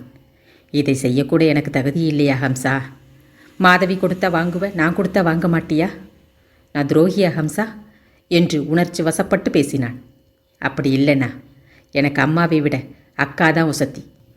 அவ தன்னோட சாரீரமான குரலை விற்று நமக்கு சோறு போட்டாளே அண்ணா, அதை மறந்தா நான் பாவி ஆயிடுவேனே என்றவன் முகத்தை மூடிக்கொண்டு அழுது விட்டான். சீனுவாளும் தாங்க முடியவில்லை. குற்ற உணர்வு குன்றது. பணம் வேணாம்னா பரவாயில்லடா, உனக்கு வேலைக்காவது ஏற்பாடு பண்ணுறனே கெஞ்சுதலாக கேட்டான். எதுவும் சொல்லாமல் அமைதியாய் நின்றிருந்தான் ஹம்சன். ஹம்சா, வேலை உன்னோட படிப்பு தகுதிக்கு கிடைக்கிறது. நான் ஒன்று என்னோட சொந்த கம்பெனியில் உனக்கு வேலை தரலையே என்று கொஞ்சம் வருத்தமாக கூறவும் அதை மறுக்க முடியாமல் சரிண்ணா ஏற்பாடு பண்ணு, நான் கிளம்புறேன், நேரமாயிடுத்து என்று எழுந்தான். கலைச்செல்வியை இங்கே கூட்டிகிட்டு வரையா ஹம்சா என்று சல்மா கேட்டாள். திரும்பி பார்த்து சிரித்த ஹம்சன், அதுவும் அக்கா எங்களை ஏத்துண்ட பிறகுதான், வேற யார் ஆத்துக்கும் போகிறதுன்னு முடிவு பண்ணியிருக்கேன் மன்னி, மன்னிச்சுடுங்கோ என்றான். பரவாயில்லை, ஆனால் மாதவியை பார்க்கணும்னு ரொம்ப ஆசையாக இருக்கு, எங்களுக்கு எப்போ விடியுமோ தெரியலை என்று வருத்தமாக கூறினாள் சல்மா. நீங்கள் 2 பேரும் வரலன்னா பரவாயில்லை, அட்ரஸ் கொடுத்துட்டு போ, நாங்கள் வந்து கலைச்செல்வியை பார்க்குறோம் என்று சீனு கேட்க தான் இருக்கும் வீட்டின் முகவரியை சொல்லி ரிஷியை கொஞ்சிவிட்டு கிளம்பினான். எத்தனை யுகங்கள் கடந்தாலும் சகோதர உறவுகளுக்கு இருக்கும் வலிமை வேறு எந்த உறவுகளுக்கும் இல்லை. தான் ஆடாவிட்டாலும் தன் தசையாடும் என்பது எவ்வளவு உண்மை. பகை பெரிதாக இருந்தாலும் இரத்த சம்பந்தம் என்பது பகையை தன் பார்வையாலேயே பொசுக்கக்கூடியது. சகோதர உறவுகள் பார்க்கும் வரைதான் பகைமையை பிடித்து வைக்க முடியும். பார்த்த பின்பு பாசத்தை பிடித்து வைக்க யாராலும் முடியாது. அன்று இரவு வீட்டுக்கு வந்த ஹம்சனின் உற்சாகத்தைக் கண்டு கலைச்செல்வி வியந்துதான் போனாள். வந்ததும் மனைவியை தூக்கி சுற்றிவிட்டு இறக்கியவன், ரொம்ப வெயிட்டுடி நீ என்று காதலோடு காதில் சொன்னான். யாரு, நான் குண்டா? நீதான் ரொம்ப ஒல்லியா கிடக்க என்று கலை கேலி செய்தாள். ஹம்சன் மனைவியை இழுத்து எதிரே நிறுத்தி அவள் கண்களோடு தன் கண்களை கலந்து, புருஷன் உடம்பை தேத்த வேண்டியது ஓன் வேலை, என்ன கொடுத்தா தெம்பா இருப்பான்னு உனக்கு தான் தெரியணும் என்று குறும்பு பேசினான். அவன் பார்வை தாங்காது பக்கவாட்டில் திரும்பிய கலை, எனக்கு தெரியும், நீ ஒன்று எனக்கு சொல்ல வேண்டாம் போ என்றாள். தெரியும்னா இப்பவே கொடு பார்க்கலாம் என்று ஹம்சன் அவளை நெருங்கி நிற்க, கலை வெட்கத்தில் நெளிந்தாலும் அவன் நெஞ்சுவரை நெருங்கி நின்று, இப்பவே வா என்று கிசுகிசுப்பாக கேட்டாள். பின்ன நாளைக்கா என்று ரகசியமாக கேட்டான் ஹம்சன். இருவரின் மூச்சுக்காற்று மோதிக்கொண்டு தெரித்து விழ கலை அவன் உயரத்திற்கு தன் கால் பெருவிரலை ஊன்றி எழுந்தாள். அவள் கைகள் ஹம்சனின் பிடரியை பற்றி தன் முகத்தருகே இழுக்க அவள் கண்களை பார்த்து கொண்டே வந்தான் ஹம்சன். கலையின் உதடுகள் ஹம்சனின் உதடுகளை தேடி பிடித்து கவ்விக்கொண்டது. ஹம்சனின் கைகள் மனைவி விழுந்து விடாமல் சுற்றி வளைத்து தன்னோடு இறுக்கிக் கொண்டது. அழகான முத்தமொன்று நேசத்தோடு இதழ்களுக்குள் இடமாறியது. மனைவியை அணைத்தபடி அன்று நடந்தவற்றைச் சொன்னான் ஹம்சன். ஹம்சனின் அண்ணன் தன் குடும்பத்துடன் தன்னை பார்க்க வருகிறான் என்றதும் கலைச்செல்விக்கு ரொம்ப சந்தோஷமாக இருந்தது. இதே போல எங்கள் அப்பாரும் நம்மளை வந்து பார்த்தா எவ்வளவு நல்லா இருக்கும். ஏக்கமாக வந்தது கலையின் குரல். அவள் உடலில் விளையாடி கொண்டிருந்த ஹம்சன் கொஞ்சம் விளையாட்டை நிறுத்திவிட்டு கலையை அணைத்து, வருவார் கலை, 10 நாள் தானேடியே ஆச்சு, சீக்கிரம் வருவார் என்று ஆறுதல் சொன்னான். மறுநாள் காலை விடிந்தது தெரியாமல் இருவரும் உறங்கிவிட்டு அறக்க பறக்க எழுந்து குளித்துவிட்டு வீட்டு வேலைகளை செய்யும் போது கதவு தட்டப்பட ஹம்சன் போய் கதவை திறந்தான். வெளியே சீனு, சல்மா இருவரும் குழந்தை ரிஷியை கையில் வைத்துக்கொண்டு சிரிப்புடன் நின்றிருந்தனர். அவ்வளவு காலையில் அவர்களை எதிர்பார்க்காத ஹம்சன் திகைப்பு விலகி, அண்ணா, வாண்ணா, வாங்கோ மன்னி என்று உள்ளே அழைத்துச் சென்றான். கலை வந்து தயக்கமாய் நிற்க, எங்கள் அண்ணாவும் மன்னியும் கலை என்று மனைவிக்கு அறிமுகம் செய்தான். சல்மா சென்று கலையின் கையை பற்றி, ரொம்ப அழகா இருக்க கலை என்றதும் தலையை பக்கவாட்டில் சாய்த்து, நெசமா வா என்று விழி விரித்தாள் கலை. நெசம்மா ரொம்ப அழகா இருக்க என்று மறுபடியும் சல்மா சொன்னதும் திரும்பி ஹம்சனை பார்த்தாள். அவனும் கையில் ரிஷியுடன் அவளைத்தான் பார்த்து கொண்டிருந்தான். அதன்பின் அவர்களின் பாசப்பிணைப்பு சிறு கவிதை போல இருந்தது. ஹம்சன் தனது சூழ்நிலையை சொல்லி லீவு போட்டுவிட்டு வீட்டில் அண்ணன் அண்ணியுடன் இருக்க கலைச்செல்வி சல்மாவின் கைகளை விடவே இல்லை. அக்கா அக்கா என்று நொடிக்கொரு முறை அழைத்தாள். இருவருமே உடன் பிறந்த சகோதரிகள் யாரும் இல்லாமல் தனித்து பிறந்தவர்கள் என்பதால் ஒட்டி கொண்டார்கள். ரிஷி கூட சித்தப்பா சித்தி இருவரிடமும் மாறி மாறி தாவிக்கொண்டிருந்தான். மதிய உணவுக்கு பிறகு குழந்தை உறங்கிவிட நால்வரும் பேசிக் கொண்டிருந்தனர். ஏதோ தோன்றியது போல, ஏண்டா ஹம்சா, நீ கலையை மேரேஜ் பண்ணிட்ட, மாதவி கலையோட மாமாவை எப்படி மேரேஜ் பண்ண முடியும்? முறை சரியா வரலையே என்று சீனு குழப்பமாக கேட்டான். சல்மாவுடன் பூ தொடுத்து கொண்டிருந்த கலைச்செல்வி வெடுக்கென்று நிமிர்ந்து, ஏன் முடியாது? பட்டணத்து பெண் படத்தில் எம்ஜிஆரோட அத்தை மகளை அசோகன் கல்யாணம் பண்ணிப்பார். அசோகன் தங்கச்சி சரோஜாதேவியை எம்ஜிஆர் கல்யாணம் பண்ணிக்குவார். அந்த காலத்திலேயே அவ்வளோ பெரியவங்களுக்கு ஒன்றும் தெரியாமையா அந்த படத்தை எடுத்தாங்க. நாங்கள் ஒன்றும் சித்தப்பா மக்க பெரியப்பா மக்க இல்லையே, எல்லா முறையும் சரியாகத்தான் வரும். நான் வேணும்னா என் மாமனே அண்ணன்னு கூப்பிட்டுக்கிறேன். ஏற்கனவே அண்ணன் மாதிரி தான் நினைக்கிறேன், அதையே கூப்பிட்டுட்டு போகிறேன் என்று நீண்ட விளக்கமாக சொன்னதும் சல்மா சூப்பர் கலை என்று கைத்தட்டினாள். கேள்வி கேட்ட சீனு, பாருடா, நம்ம கலைக்கு எவ்வளோ அறிவுன்னு. எம்மா தாயே, தெரியாமல் கேட்டுட்டேன், ஆளை விடு என்றான். சிரிப்பும் சந்தோஷமுமாக மாலை வரை இருந்துவிட்டு தன் மனைவி குழந்தையுடன் வீட்டுக்கு கிளம்பினான் சீனு. மாடிப்படிகள் கடந்து தெருவாசல் வரை வந்து வழி அனுப்பிய ஹம்சனிடம், நாளைக்கும் லீவு போட்டிருக்கேன் ஹம்சா, சல்மாவை வீட்லேயே விட்டுட்டு நான் மட்டும் வரேன், 2 பேரும் போய் சத்தியனை பார்த்துட்டு வரலாம் என்று மெதுவாக சொல்ல, திகைப்புடன், என்னது, அத்திம்பேரையா பார்க்க போகிறோம் என்று கேட்டான். அவர்தான் அத்திம்பேர்னு முடிவே பண்ணிட்டியா என்று சிரித்த சீனு, ஆமாண்டா, நாமளும் இப்படி சும்மா இருக்கப்படாது. மாதவிக்கு வயசாயின்றே போகுதே, அத்தான் எப்படிப்பட்டவர்னு நானும் பார்க்கணும் இல்லையா? நீ இவ்வளவு செய்யும்போது எனக்கு குற்றம் குறுகுறுக்குது ஹம்சா. இனி ஒதுங்கி இருக்க மாட்டேன். என் தங்கையோட வாழ்வு எனக்கும் முக்கியம் என்று சீனு கவலையுடன் கூறவும், ஹம்சன் தனது அண்ணனை கட்டி கொண்டான். இது போரும்னா, நீ நாளைக்கு வா, 2 பேரும் போய் அத்தானை பார்த்து பேசிட்டு வரலாம் என்றான் உற்சாகமாக. இனி எல்லாமே சுபம் என்பது போல சிரிப்பும் சந்தோஷமுமாக கிளம்பினர் சீனு தம்பதிகள். காலையில் ஹோட்டலில் பரபரப்பில் சத்தியனும் பரபரப்பாக இருந்தான். ஆளுக்கு ஒரு பக்கமாக அவரவர் வேலைகளை செய்து கொண்டிருந்தனர். இன்னும் 2 நாளில் சுப்பையாவின் மகள் திருமணத்திற்கு கிளம்ப வேண்டும். மாறி கால் முட்டியை பிடித்து கொண்டு, 4 நாளாக முட்டி வலி உயிர் போகுது ராசா, இந்த வழியோடு அம்புட்டு தூரம் பஸ்ஸில் போக முடியாது, நீ தான் போகணும் ராசா என்று மகனிடம் பக்காவாக நடித்து காட்டியிருந்தாள். பழனியோ ஒருபடி மேலே போய், வாழ வழி இல்லாமல் நாங்கள் இங்கே வந்தப்போ இந்த இடத்தையும் கொடுத்து ஆதரவும் கொடுத்து உதவினவர் சுப்பையா தான். அவர் மக கல்யாணம் நம்ம வீட்டு கல்யாணம் மாதிரி நாம் எல்லாரும் போய் நடத்தி கொடுக்கணும். ஆனால் அம்மாவை இந்த கால்வழியோடு விட்டு வர எனக்கு மனசு இல்லை சத்யா. வாங்கி வச்சிருக்கிற மோதிரத்தை எடுத்துக்கிட்டு நீ மட்டுமாவது போய் நல்லபடியாக நடத்தி கொடுத்துட்டு வாப்பா என்று கூறினார். சத்தியனும் வேறு வழி இல்லாமல் சரி என்று ஒத்துக்கொண்டான். கல்யாணத்திற்கு போய் வர 3 நாட்கள் ஆகும் என்பதால் அம்மா அப்பா ரொம்பவும் சிரமப்படாமல் அதுக்கு சரியான ஆட்களை நியமித்தான். கல்யாணத்திற்கு செல்வதில் விருப்பமில்லாமல் இல்லை, அவன் மனநிலை அதற்கு ஒத்துழைக்கவில்லை, அவ்வளவுதான். ஆனால் இப்பொழுது போக வேண்டிய சந்தர்ப்பத்தையும் மறுக்க முடியவில்லை. மாதவியை விட்டு தொலைதூரம் தள்ளி போகும் நினைவுதான் கொஞ்சம் கஷ்டமாக இருந்தது. காலை உணவு வேலை முடிந்ததும் சத்தியன் பணத்தை எடுத்து எண்ணி பார்த்து எண்ணிக்கை வாரியாக அடுக்கிக் கொண்டிருந்தான். அப்பொழுது ஹம்சனும் சீனியும் பைக்கில் வந்து இறங்கி ஹோட்டலுக்குள் நுழைந்தனர். சத்தியன் அவர்களை கவனிக்கவில்லை.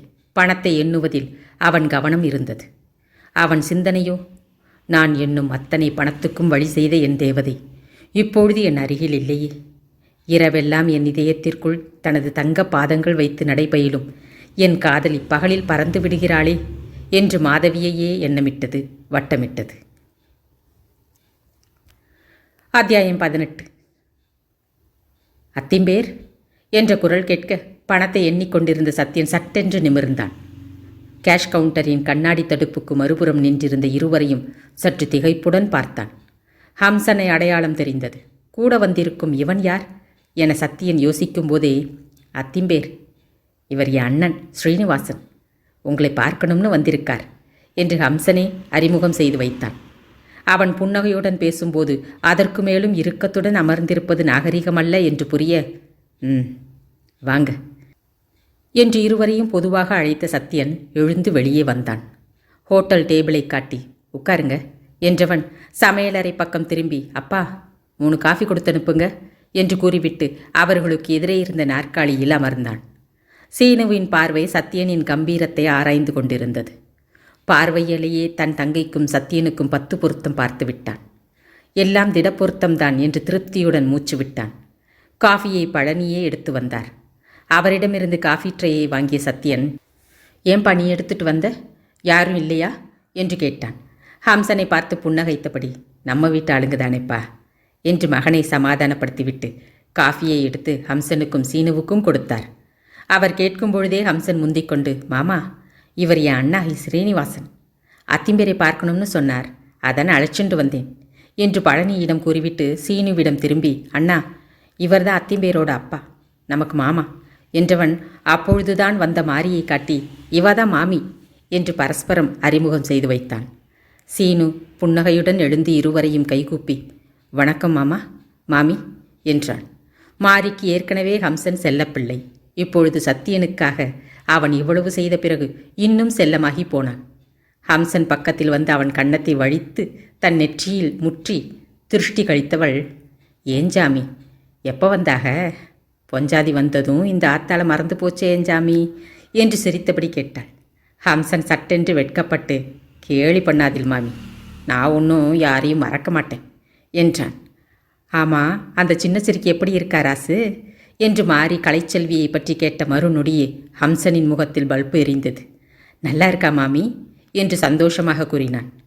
சீனுவை பார்த்த மாதிரி, என்னங்கய்யா சம்சாரம் குழந்தைங்க எல்லாம் சௌக்கியமா என்று அன்புடன் கேட்கவும், நல்லா இருக்காங்க மாமி. ஒரே பையன் மட்டும்தான், 2 வயசாகிறது. பேரு ரிஷிவந்த் ஆயுப் என்று தன் குடும்பத்தை பற்றி சீனு சொல்லவும், அவங்க 2 பேர்த்தையும் கூட்டியாந்திருக்கலாம்லப்பா என்று பழனி கேட்டார். இன்னொரு முறை வரும்போது அழைச்சிட்டு வரேன் மாமா என்றான் சீனு. சத்தியனை இந்த விளையாட்டில் யாருமே சேர்த்து கொள்ளவில்லை. கையிலிருந்த காஃபியும் எவ்வளவு மெதுவாக குடித்தும் காலியாகி போனது. என்னங்கடா நடக்குதுங்க என்று கத்த வேண்டும் போலிருந்தது சத்தியனுக்கு. அப்பா, உள்ளே போய் மத்தியானம் லஞ்சுக்கான வேலையை பாருங்கப்பா என்று அதட்டாமல் அன்பாக கூறுவது போல பல்லை கடித்து கொண்டு கூற, மகனின் மனதை உணர்ந்தவர் வந்த சிரிப்பை சிரமப்பட்டு அடக்கி கொண்டு, வா மாறி, அங்கே ஏதோ பேசணும்னு வந்திருக்காங்க அவங்க, நம்ம போய் நம்ம வேலையை பார்ப்போம் என்று நாசூக்காக கூறி மாரியை அழைத்து கொண்டு சென்றார். என்ன பேசுவது, எப்படி ஆரம்பிப்பது என்று புரியாமல் மூவருமே அமைதியாக அமர்ந்திருந்தனர். எப்பொழுதும் சலசலவென்று பேசும் ஹம்சன் அண்ணனுக்கு மரியாதை கொடுத்து அமைதி காத்தான். சத்தியன் சீனுவை பார்த்து, என்ன பேசணும் சொல்லுங்க என்று ஆரம்பித்து வைக்கவும், ஐயோ அத்திம்பேர், எங்கள் அண்ணா உங்களை விட ரொம்ப சின்னவர், வாங்க போங்க மரியாதையெல்லாம் வேண்டாம், சீனுனை கூப்பிடுங்கோ என்று ஹம்சன் அவசரமாக கூறவும், சத்தியன் சட்டென்று திரும்பி ஹம்சனை பார்த்து முறைத்தான். சாரி அத்திம்பேர் என்று லேசாக வழிசலுடன் கூறிய ஹம்சன் சீனுவிடம், அண்ணா நீ பேசிண்டிரு, நான் போய் மாமி கூட கொஞ்சம் பேசிட்டு வரேன் என்று சீனுவின் பதிலை கூட எதிர்பார்க்காமல் நைஸாக நழுவினான். அவன் போய் சில வினாடிகள் தலை கவிழ்ந்து அமர்ந்திருந்த சீனு நிமிர்ந்து சத்தியனை நேராக பார்த்து, இப்படி திடீர்னு நான் வந்தது உங்களுக்கு பிடிக்குதா பிடிக்கலையான்னு தெரியல. இப்போ நான் வரவேண்டிய கட்டாயம் தான். இத்தனை நாளாக நான் ஒதுங்கி இருந்ததா நீங்கள் நினைக்கலாம். நானாக ஒதுங்கலை, என்னை எல்லோரும் ஒதுக்கி வச்சிருக்கா. ஏன்னா நான் ஒரு இஸ்லாமிய பெண்ணை மேரேஜ் பண்ணின்றது தான் காரணம். அன்னைக்கு எனக்கு வேறு வழி தெரியல. சல்மா வீட்டில் வேற ஒருத்தருக்கு அவளை மேரேஜ் பண்ணி கொடுக்க ஏற்பாடு செய்தாங்க. அந்த சமயத்தில் குடும்பத்தை விட சல்மாவோட உயிர் எனக்கு பெருசாக தெரிஞ்சுது. இப்போ நாங்கள் எல்லாரும் நல்லா இருக்கோம். ஆனால் யாருமே எங்களை சேர்த்துக்கலைன்னதும் தினமும் வேதனை தான் மிச்சம். இனி என்னால் ஒதுங்கி வாழ முடியாதத்தான். ஏற்கனவே முடிவெடுக்க முடியாமல் தவிச்சுண்டு இருந்த எனக்கு ஹம்சன் ஒரு வழி காட்டிட்டான் என்றவன் சிறிது நிறுத்திவிட்டு சத்தியனை பார்த்தான். சத்தியனும், நானும் உங்களை பற்றி கேள்விப்பட்டேன். கலப்பு திருமணம் இப்பெல்லாம் ரொம்ப சகஜமான ஒன்று தான். ஆனால் உங்களை மாதிரி ஆச்சாரமான குடும்பத்தில் அதை ஏற்றுக்க சிரமப்படலாம். போக போக சரியாயிடும், கவலைப்படாதீங்க, சீக்கிரம் ஏற்றுக்குவாங்க. சத்தியனும் புரிதலுடன் பேசினான். சீனுவின் முகத்தில் மகிழ்ச்சியின் ரேகைகள். ஏற்றுக்கலைன்னா கூட நீங்கள் சொல்கிறது மனசுக்கு இதமாக இருக்காத்தான். உங்ககிட்ட மாதவியை பற்றி பேசணும்னு தான் வந்தேன் என்று சீனு நிறுத்தவும் சத்தியன் அமைதியாக தனது விரல் நகத்தில் கவனத்தை செலுத்தினான். மாதவியை விட சின்னவா 3 பேருக்கும் கல்யாணம் ஆயிடுது. ஆனால் அவள் இன்னும் கன்னியாவே தனிச்சு நின்றுண்டு இருக்கா. இது எவ்வளவு பெரிய பாவம்னு நீக்கு நல்லா புரியறதாத்தான். எங்கள் குடும்பத்தையே வாழ வச்ச தேவதை பெண் மாதவி. அவளோட வாழ்க்கையே நீங்கள் தானு ஹம்சன் சொன்னான். அதான் இப்போ உங்களண்ட வந்து நிற்கிறேன். உங்களுக்குள்ளே என்ன பிரச்சனை இருந்தாலும் அதை மறந்து மன்னிச்சு மாதவி நீங்கள் வாழ்க்கை கொடுக்கணும் அத்தான் என்று சீனு சட்டென்று தொண்டை கரகரக்க எட்டி சத்தியனின் கையை பற்றி, உங்களுக்கு மாதவியை பிடிக்கலையாத்தான் என்று கேட்டான். மாதவியை பிடிக்கலையா? இந்த வார்த்தை சத்தியனின் இத்தனை நாள் மௌனத்தை உடைத்தது. சீனுவின் கையை அழுத்தியவன், மாதவி வாழ வச்சது உங்கள் குடும்பத்தை மட்டும் இல்லை, என்னையும் தான். அவள் உங்கள் எல்லாருக்கும் தேவதைன்னா எனக்கு அவள் தெய்வம். ஆனால் தெய்வம் கூட வாழ முடியுமா? பூஜை செய்ய மட்டும்தான் முடியும். நான் எப்போவுமே பக்தனாய் அவள் கோயில் வாசலில் நிற்கத்தான் தகுதியானவன். என்னால் மாதவியை நெருங்க முடியாமல் சில தடைகள் இருக்குது சீனு. அந்த தடைகளை மீறவோ தகர்க்கவோ முடியலை, அதுதான் உண்மை. அவளை பிடிக்கலையான்னு கேட்டா நான் என்ன சொல்கிறது? அவளோட ஒரு பார்வை என்னை ஒரு யுகத்துக்கு வாழ வைக்கும் சீனு.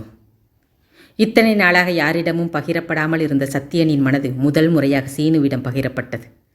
சீனுவுக்கு சத்தியனின் மனம் புரிந்தது. அவன் மனதில் மாதவி எவ்வளவு உயர்ந்த இடத்தில் இருக்கிறாள் என்பதும் புரிந்தது. ஆனால் அது என்ன தடைகள்? சத்தியனிடமே கேட்டான். சத்தியன் தயக்கமாக அமர்ந்திருக்க, ப்ளீஸ் சொல்லுங்கத்தான், சொன்னால் தானே எங்களுக்கும் தெரியும் என்று வற்புறுத்தினான். சத்யன் தன்னை சுற்றிலும் பார்வையை ஓட்டினான். அங்கே அவர்களைத் தவிர யாரும் இல்லை. அவரவர் தங்கள் வேலையை செய்து கொண்டிருந்தனர். மெல்ல ஆரம்பித்தான். நான் சிறையில் இருந்தப்போ ஒரு நாள் உங்கள் அம்மா என்னை பார்க்க வந்தாங்க என்று சொல்லும்போதே சீனு அதிர்ச்சியுடன், எங்கள் அம்மாவா? உங்களை பார்க்க வந்தாங்களா? எதுக்காகத்தான் என்று கேட்டான். ஆமாம், உங்கள் அம்மா தான் வந்தாங்க என்ற சத்யன் அன்று விசாலம் வைத்த கோரிக்கையையும் மகளின் வாழ்க்கைக்காக தன்னிடம் கண்ணீருடன் கையேந்தி நின்றதையும் சொன்னான். சொன்னவன், ஒரு தாயோட கண்ணீருக்கு சக்தி அதிகம் சீனு. மாதவிக்கு நான் தகுதியானவனா இல்லையாங்கிறது என் பிரச்சனை இல்லை. ஆனால் நீயும் ஹம்சனும் அவங்கள கண்ணீர் விட வச்சுட்டீங்க. அதே தப்ப நானும் மாதவியும் செய்யணுமா? ஆச்சாரத்தில் ஊறிப்போனவங்க சமூகத்தில் ஒரு முறை அடிபட்டா எழுந்துக்கிறதே கஷ்டம். அடுத்தடுத்து அடினா எப்படி தாங்குவாங்க? ஓ அம்மாவோட கண்ணீரை இப்போ நினச்சாலும் என் நெஞ்சு கலங்குது. என்னோட ஒரு மனசு அவங்க கண்ணீரால் என் காதல் கவிதையை எழுத வேணாம்னு சொல்லுது. இன்னொரு மனசு மாதவிக்காக ஏங்கி தவிச்சு எல்லாத்தையும் தூக்கி போட்டுடுன்னு சொல்லுது. என்ன செய்யறதுன்னு புரியாமல் நான் படுற சித்திரவதை உனக்கு தெரியாது சீனு என்று முடித்த சத்யனின் குரலும் கலங்கி போயிருந்தது. கண்களும் கலங்கி போயிருந்தன. சீனு சத்யனின் முகத்தையே பார்த்தான். எப்படிப்பட்ட மனிதனிவன்! பார்க்கும் பெண்ணையெல்லாம் பார்வையால் துகிலிருக்கும் ஆண்களுக்கு மத்தியில் தேடி வந்த பெண்ணை அவள் குடும்பத்துக்காக அவள் நலனுக்காக தள்ளி வைத்து பார்க்கும் இவன் எப்படிப்பட்டவன்! சத்யனின் முன்பு தான் ரொம்பவே குறுகி போனதாக உணர்ந்தான் சீனு. நாங்கள் யோசிச்சு கூட பார்க்காத எங்களோட பெத்தவங்க மனசை காயப்படுத்தக்கூடாதுன்னு நீங்கள் யோசிச்சிருக்கீங்க அத்தா. அது சரிதான். ஆனால் மாதவியோட மனசு, அதை பற்றி யோசிக்க தவறிட்டீங்களே அத்தா. நாங்கள் பெத்தவாளை காயப்படுத்திட்டோம் தான். அந்த காயத்துக்கு காலம் மருந்தாகும். ஆனால் காதலை காயப்படுத்தினா அதுக்கு மருந்து நம்ம உயிர் தான் அத்தா. உயிரையே துச்சமாக தூக்கி எறிய சொல்லும் இந்த காதல். நானும் 5 வருஷத்துக்கு முன்னாடி உங்களை மாதிரி எல்லாத்தையும் யோசித்து தயங்கி நின்னேன் தான். ஆனால் என்னோட தயக்கத்தை உடைச்சது சல்மாவோட உயிர் தான். நிச்சயம் நான் கிடைக்கலன்னு அவள் செத்து போயிருப்பாத்தான். அப்புறம் நானும் இருந்திருக்க மாட்டேன். அதனால தான் ஒரு முடிவோடு சல்மாவை ரிஜிஸ்டர் மேரேஜ் பண்ணிட்டேன். என்னை போலத்தான் என் தங்கையும் இருப்பாத்தான். காதல்லையும் கல்யாணத்துலேயும் சாய்ஸ் வச்சுக்க மாட்டா. எத்தனை காலம் ஆனாலும் உங்களுக்காக காத்திருப்பாளே தவிர வேறொரு வாழ்க்கையை யோசிக்கவே மாட்டா. இனி முடிவெடுக்க வேண்டியது நீங்கள் தான் என்றான் சீனு. சீனுவின் பேச்சில் அதிர்ந்து போய் அமர்ந்திருந்தான் சத்தியன். நான் கிடைக்காவிட்டால் மாதவி உயிரை கூட துச்சமாக நினைப்பாளா? நினைத்த போதே நெஞ்சம் நடுங்கியது. அவள் மட்டும்தான் அப்படியா? நீ அவளை பிரிந்து வாழ்ந்து விடுவாயா? மனம் அவனிடம் உள்ளுக்குள் கேட்க முடியாது என்பது போல நிஜத்தில் தலையசைத்தான். நீங்கள் சிறையில் இருக்கிறச்ச நிறைய பெரியவாளோட புக்கெல்லாம் படிப்பேல்னு ஹம்சன் சொன்னான். நான் உங்களுக்கு சொல்ல வேண்டியதில்லை. இருந்தாலும் என் மனசில் பட்டதை சொல்கிறேன் தான். யாரோட மனசும் காயப்படாமல் காதல் கல்யாணங்கள் நடக்கிறதில்ல. பெற்றவங்க வேதனைப்படுவாங்க தான். அந்த வேதனை மாறக்கூடியது. ஆனால் முடிவெடுக்க வேண்டிய நேரத்தில் தயங்கி நின்று காதலை தொலைச்சிட்டா அப்புறம் கிடைக்கவே கிடைக்காதத்தான். காதல் மனுஷால் தர்மத்திற்கு அப்பாற்பட்டது. சாஸ்திர தர்மமும் காதலுக்கு கிடையாது. காதலுக்கு வர்ணபேதமும் கிடையாது. என் காதல் மதம்ங்கிற மாயை கடந்து ஜெயிச்ச மாதிரி உங்கள் காதல் ஜாதி சாஸ்திர சம்பிரதாய தர்மங்களை கடந்து ஜெயிக்கணும் அத்தான் என்று சொல்லி முடித்தான். இவனுக்குள் இவ்வளவா? சொன்னவை அத்தனையும் நியாயமான விஷயங்கள் தானே? சத்தியன் சீனுவையே பார்த்து கொண்டிருந்தான். அப்பொழுது ஹம்சன் மாரியுடன் உற்சாகமாய் பேசியபடி வர சத்தியன் அவசரமாக, சீனு, உங்கள் அம்மா சிறைக்கு வந்து என்னை சந்தித்த விஷயம் யாருக்கும் தெரிய வேண்டாம். அவங்க தரப்பில் அவங்க நோக்கம் சரியானது. எல்லார் முன்னாடியும் அவங்கள குற்றவாளியாக்க வேண்டாம் என்று கூறினான். சீனு பெருமையாக சத்தியனை பார்த்து, சரிங்கத்தான் என்றான். 2 பேரும் பேசிட்டேடா என்றபடி சத்தியனுக்கு எதிரில் அமர்ந்த ஹம்சன், அத்திம்பேர், நீங்கள் டிட்டர்ஜென்ட் தயாரிப்பில் ஈடுபட போகிறதா மாமி சொன்னா. அது இப்போ எந்த லெவலில் இருக்குது என்று சத்தியனிடம் கேட்டான். சத்தியன் திரும்பி தன் தாயை பார்த்து, சொல்லியாச்சா என்பது போல செல்லமாக முறைக்க, சின்னராசுக்கிட்ட நான் எதையுமே சொல்லாமல் இருக்க மாட்டேன்யா. நான் சொல்லலைனாலும் பேசி பேசியே என் வாயை பிடுங்கிவிடும் என்று மகனுக்கு சமாதானம் சொன்ன மாதிரி, அவனுக்கு பேங்க்கில் லோன் வாங்குகிற வேலையெல்லாம் ஓரளவுக்கு அத்துப்படியானது சத்யா. இந்த ஓட்டலை வாங்க மாதவி கூட அம்சனும் பேங்க்குக்கு நெதமும் அலைவான். இப்போ நீ தனியாக அல்லாடுறேன்னு சொன்னேன் என்று சொல்லி கொண்டிருக்கும் போதே ஹம்சன் குறுக்கிட்டு, எல்லாத்தையும் என்கிட்ட ஒப்படைங்க அத்திம்பேர், நான் பார்த்துக்கிறேன், நீங்கள் நிம்மதியாக அந்த ஹோட்டலை கவனிங்க என்று சொன்னான். இவனும் கெமிக்கல் இன்ஜினியரிங் தான் முடிச்சிருக்கான் தான். என்ன செய்யணும்னு சொன்னா இவன் உங்களுக்கு ஹெல்ப்பாக இருப்பான். 2 இடத்துலையும் உங்களால் கவனம் செலுத்த முடியும் தான். இருந்தாலும் கூட ஒரு ஆள் இருக்கிறது நல்லது தானே அத்தா என்று சீனுவும் கூற சத்தியன் யோசனையுடன் தலையசைத்தான். பிறகு புதிய தொழில் எதற்காக யாருக்காக ஆரம்பிக்கப்படுகிறது என்ற விவரங்களையும் கூறினான். மதிய உணவுக்காக ஒவ்வொருவராக வர துவங்கவும் சத்தியன் எழுந்து கொண்டான். நான் கேஷுக்கு போகிறேன், நீங்கள் அம்மா அப்பா கூட பேசிகிட்டு இருக்கீங்களா என்று கேட்டான். இல்லைத்தான், நேரமாச்சு, நாங்கள் கிளம்புறோம் என்று சீனு எழுந்து கொள்ள ஹம்சனும் எழுந்தான். சத்தியன் தனது சேரில் அமர்ந்ததும் அவன் அருகில் இருவரும் வந்தனர். இப்போ எங்கே வேலை செய்கிற என்று ஹம்சனிடம் சத்தியன் கேட்க ஹம்சன் தனது வேலை விவரம் கூறினான். சற்று நேரம் யோசனைக்கு பிறகு, நீ வேலை செய்கிற ஆஃபீஸில் தகவல் சொல்லிட்டு நாளைக்கு இங்கே வந்துடுறியா என்று கேட்டான். ஹம்சனின் சந்தோஷத்தை சொல்ல வார்த்தைகள் இல்லை. வேகமாக சத்தியனின் கையை பிடித்து கண்களில் ஒற்றிக்கொண்டவன், என்னை மன்னிச்சுட்டேல அத்திம்பேர் என்று கலங்கிய கண்களுடன் கேட்டான். அவன் கைகளை ஆறுதலாக தட்டி கொடுத்த சத்தியன், உன்னை மன்னிக்க வேண்டியது நான் இல்லை, உன் மேலே நம்பிக்கை வச்சிருந்த உன் குடும்பம்தான் உன்னை மன்னிக்கணும். அவங்களோட நம்பிக்கையை பொய்யாக்காம லைஃப்பில் முன்னேறி காட்டு ஹம்சா என்று கூறியதும், நிச்சயமா அத்திம்பேர் என்றவன் சத்தியன் எதிர்பார்க்காத தருணத்தில் சட்டென்று குனிந்து அவனின் கால்களை தொட்டு கும்பிட்டான். சத்தியன் பதறிப்பு எழுந்து, சேச்சை என்ன ஹம்சா இது? மனுஷனுக்கு மனுஷன் வணங்கவே கூடாதுங்கிற கொள்கை உடையவன் நான். தெய்வத்தை தவிர நம் கைகள் வேறு யாரையும் தொழக்கூடாது என்று கண்டிப்புடன் கூறினான். இல்லை, உங்களுக்கு தெரியாது. உங்களை நான் நேரில் பார்க்காமல் இருந்தப்பவே உங்களுக்கு நான் ரசிகன். சூரனை சம்ஹாரம் செய்த முருகன் மாதிரி இருப்பேன்னு கம்பேர் பண்ணிப்பேன். என்னோட ரியல் ஹீரோவே நீங்கள் தான் அத்திம்பேர். இப்போ மட்டும் இல்லை, எப்போவுமே தான் என்றவன் சட்டென்று கண்ணீர் கன்னங்களில் வழிய, என் அக்காவோட மானத்தை காப்பாற்றின நீங்கள் தான் அவளோட உயிரையும் காப்பாற்றணும் அத்திம்பேர். சின்ன வயசுலேருந்து எங்களுக்காக கஷ்டப்பட்டு தன்னோட சுயத்தையே தொலைச்சிட்டா. அவள் லைஃப்பில் முதலாக ஆசைப்பட்டது உங்களைத்தான்.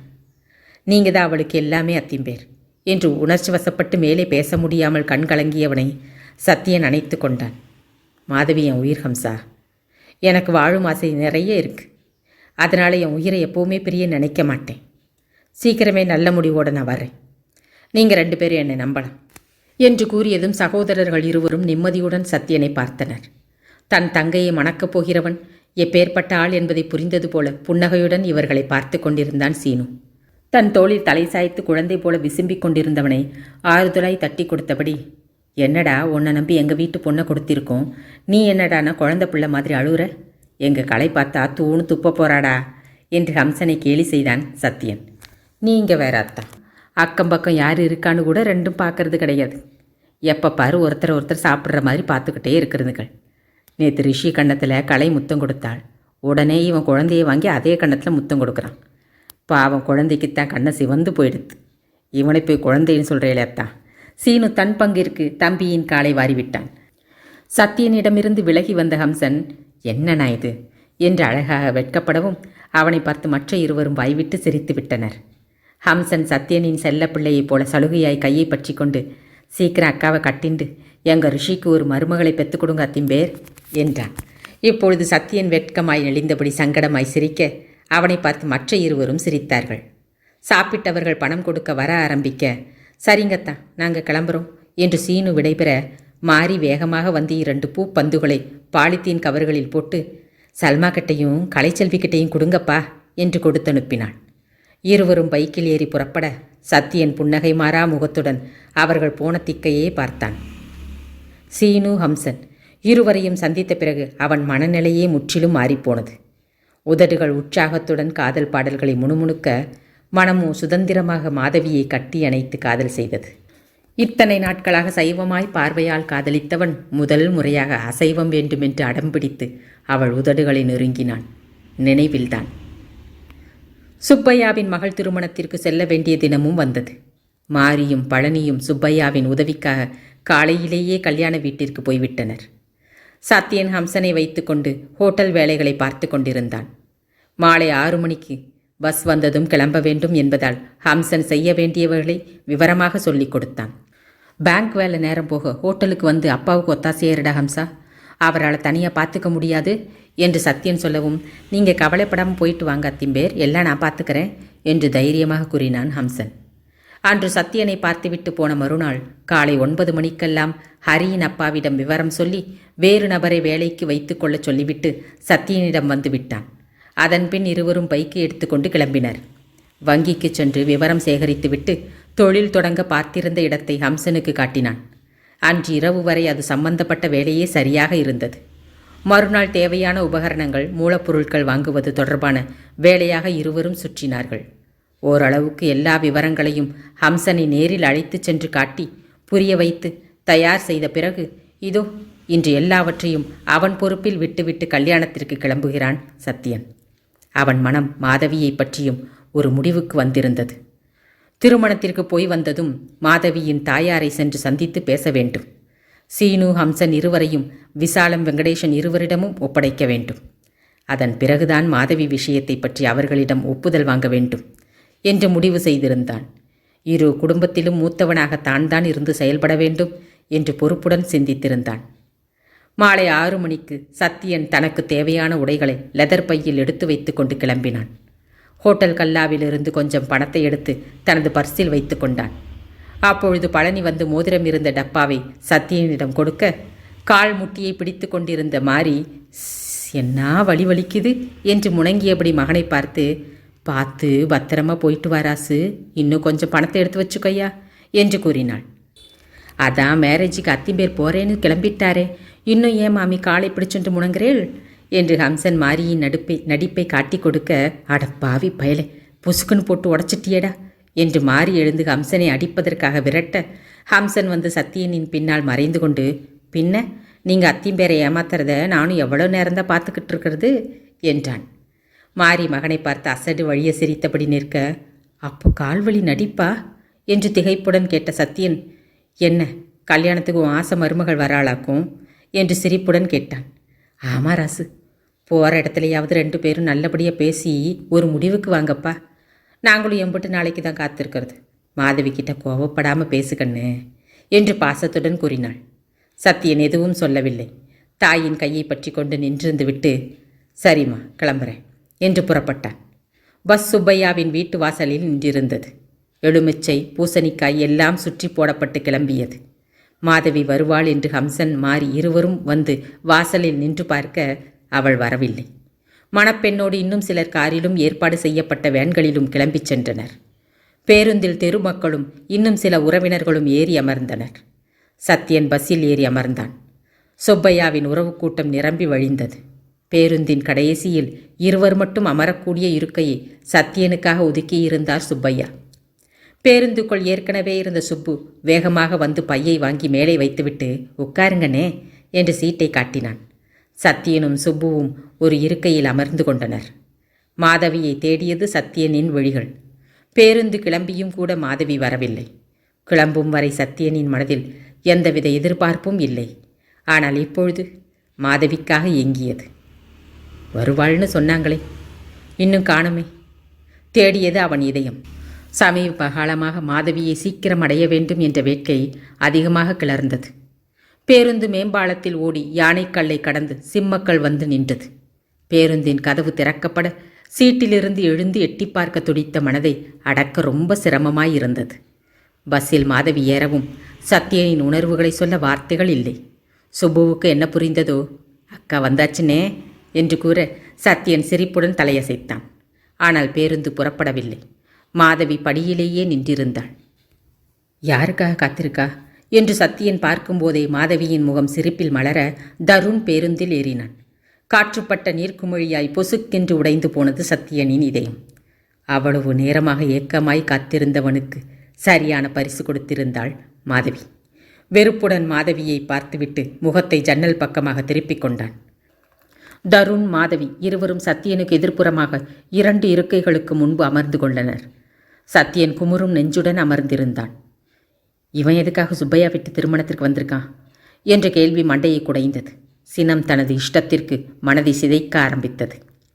அண்ணே, அந்த பயலை கழுத்தை பிடிச்சி வழியை தள்ளிட்டு நீங்கள் போய் அங்கே உட்காருங்கண்ணே, என்னதான் நடக்குதுன்னு பார்க்கலாம் என்று சுப்பு ஆத்திரமாக கூறவும் சுப்பையை திரும்பி பார்த்து லேசாக சிரித்து விட்டு, விடு சுப்பு, யாருன்னா எப்படியாவது போகட்டும் என்று கூறிவிட்டு மறுபடியும் ஜன்னல் பக்கம் திரும்ப முயன்றவனின் கண்களில் வழிய வந்து விழுந்தனர் மாதவியும் தருணும்.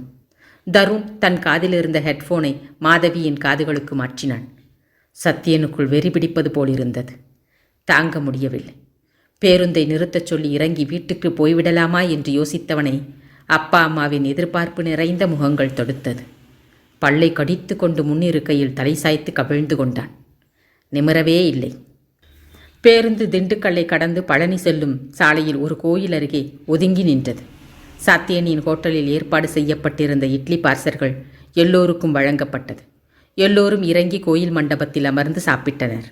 சத்தியன் மட்டும் இறங்கவே இல்லை. தனது பார்சலை சுப்புவிடமே கொடுத்து, நீ சாப்பிடு சுப்பு, வேணாம்னா வேற யாருக்காவது கொடுத்துடு என்றான். அண்ணே, தயவு செஞ்சு சாப்பிடண்ணே என சுப்பு எவ்வளவு கெஞ்சியும் மறுத்து விட்டான். சுப்பு இறங்கி போனதும் சற்று பொறுத்து பேருந்தில் அமர்ந்திருக்க பிடிக்காமல் இறங்கி ரோட்டை கடந்து மறுபுறம் சென்றான். சிகரெட் பழக்கத்தை விட்டு வெகுநாள் ஆகிவிட்டது. ஆனால் இன்று சிகரெட் வேண்டும் போல தோன்றியது. சற்று தள்ளியிருந்த கடைக்கு சென்று ஒரு சிகரெட்டை வாங்கி பற்ற வைத்து கொண்டு அங்கேயே நின்று இழுக்க ஆரம்பித்தான். நாசியின் வழியாக விட்ட புகையில் அவன் நெஞ்சம் மாறவில்லை. சுப்பு இவனை தேடி வருவது தெரிந்ததும் முடிந்து போன சிகரெட்டை அணைத்து கீழே போட்டுவிட்டு எதிரே வந்த சுப்புவின் தோளில் கையை போட்டு பேருந்தை நோக்கி வந்தான். அவங்க 2 பேரும் ரொம்ப ஓவராக போகிறாங்கண்ணே. எனக்கு பயங்கர கோபமாக வருது. அந்த பயலை ஏதாவது பண்ணணுன்னே. ஆத்திரமாய் பேசிக்கொண்டு வந்த சுப்புவை ஆச்சரியமாக பார்த்த சத்யன், உனக்கு என்ன தெரியும் சுப்பு என்று கேட்டான். எல்லாம் தெரியும்னே. அன்னைக்கு கச்சேரியில் நடந்ததெல்லாம் நானும் பார்த்துக்கிட்டு தானே இருந்தேன். அதுக்கு முன்னாடியே இந்த அக்கா உங்களுக்காக ஹோட்டலை வாங்கினது தான் நம்ம ஏரியாவுக்கே தெரியுமே என்றான். சத்யன் எதுவும் பேசவில்லை. நான் மாதவியை காதலிப்பது என்னை தவிர ஊருக்கே தெரியும் போலிருக்கு என்று யோசித்தவாறு வந்தான். ஆனால் எதையும் அறியாமல் குற்றம் சுமத்தவும் மனம் இடம் கொடுக்கவில்லை. சாப்பிட்டவர்கள் எல்லோரும் பேருந்தில் ஏறிக்கொண்டிருந்தனர். சில பெண்கள் மறைவிடம் தேடி போய் வந்தனர். சத்யன் பேருந்தில் ஏற கால் வைக்கவும் மாதவி பேருந்திலிருந்து எதற்காகவோ மறுபடியும் இறங்கவும் சரியாக இருந்தது. அவ்வளோதான், 6ஆம் பாகம் முடிஞ்சது. இன்னும் ஒரு பாகம் மட்டும் இருக்குது. அடுத்த பாகம் இறுதி பாகம். வழக்கம் போல் நான் சொல்கிறது என்னென்னா, இந்த கதையோட அடுத்த தொடர்ச்சியை நீங்கள் கேட்கணும் அப்படின்னா இந்த காணொலியோட இறுதியில் கிளிப்பிங் ஒன்று வரும். அந்த கிளிப்பை தொட்டாலே போதும், நீங்கள் அடுத்த பாகத்துக்குள்ளே போயிடலாம். இல்லைன்னா அடுத்த பாகத்தோட லிங்க்கும் இந்த கதையோட முதல் பாக லிங்க்கும் கீழே டெஸ்கிரிப்ஷனில் கொடுத்துருப்பேன். அதே மாதிரி என்னோடய ப்ளேலிஸ்ட்டு அதோட லிங்க்கும் யூடியூப் ப்ளேலிஸ்ட்டு லிங்க்கும் கொடுத்துருப்பேன். நீங்கள் கிளிக் பண்ணிக்கலாம். இனி நாளைக்கு சாயந்தரம் 5 மணிக்கு பார்க்கலாமா, கேட்கலாமா? நன்றி.